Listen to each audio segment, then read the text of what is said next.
নোয়াখালীর বিখ্যাত ইলিশ মাছের এই রেসিপি খেয়ে বাসার সবাই তো পুরাই অবাক। তাদের এখন একটাই কথা, ইলিশ মাছ রান্না করলে নাকি এইভাবেই রান্না করতে হবে। আজকে আপনাদেরকে ইলিশ মাছের এমন একটা রেসিপি তৈরি করে দেখাবো যেটা একবার খেলে এর স্বাদ আপনাদের মুখে লেগে থাকবে। এর জন্য আমি একটা ইলিশ মাছ নিয়েছি আর মাছের মাথা লেজটা ফেলে মাঝখানের অংশটাকে এরকম ছোট করে কেটে নিয়েছি। তার মধ্যে একটু রসুন ছেঁচা দিলাম এবং দিয়ে দিয়েছি কাঁচামরিচ আর শুকনা মরিচের বাটা। এই দুটোকে কিন্তু আমি শিলপাটায় বেটে নিয়েছি, আর পাটায় বেটে কিন্তু এই মাছটা রান্না করলে খেতে বেশ ভালো লাগে।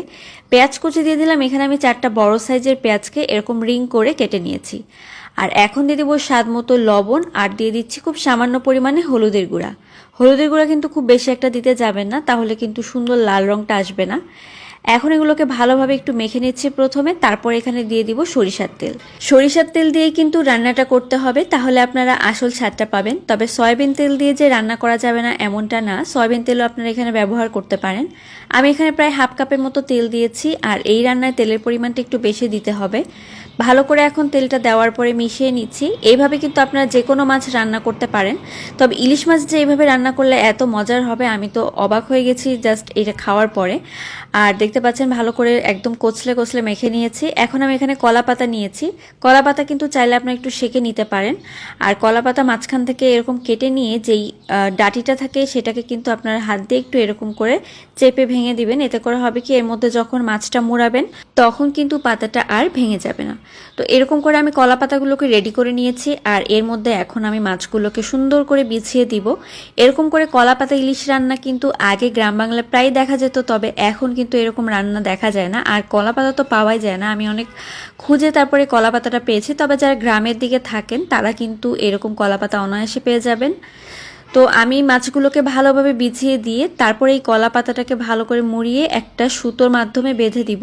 কাজটা কিন্তু খুবই সহজ, যারা গ্রামে থাকেন তারা তো খুব সহজেই করতে পারবেন, বাট যারা শহরে থাকেন তাদেরকে আমি দেখিয়ে দিচ্ছি। এভাবে কলা পাতাটাকে ভাঁজ করে করে চারিদিক থেকে দরকার হলে 2টা পাতা নেবেন, উপরে একটা নিচে একটা, আর এরকম একটা সুতোর মাধ্যমে বেঁধে দিবেন, মানে যেটা দিয়ে আমরা খাতা সেলাই করি সেই সুতা।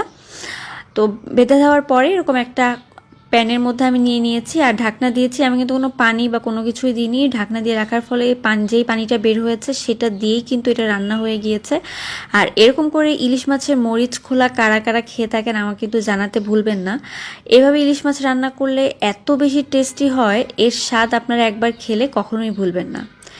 এই ইলিশের ভরা মৌসুমে আপনারা অবশ্যই ভাবে একবার ট্রাই করে দেখবেন। আর যাদের বাড়িতে কলা পাতা নেই আপনারা কিন্তু ফয়েল পেপারের মধ্যে এরকম করেই কিন্তু রান্নাটা করতে পারেন, একই রকমই হবে। তবে কলা পাতা রান্নার স্বাদটা কিন্তু একটু ভিন্ন আসে।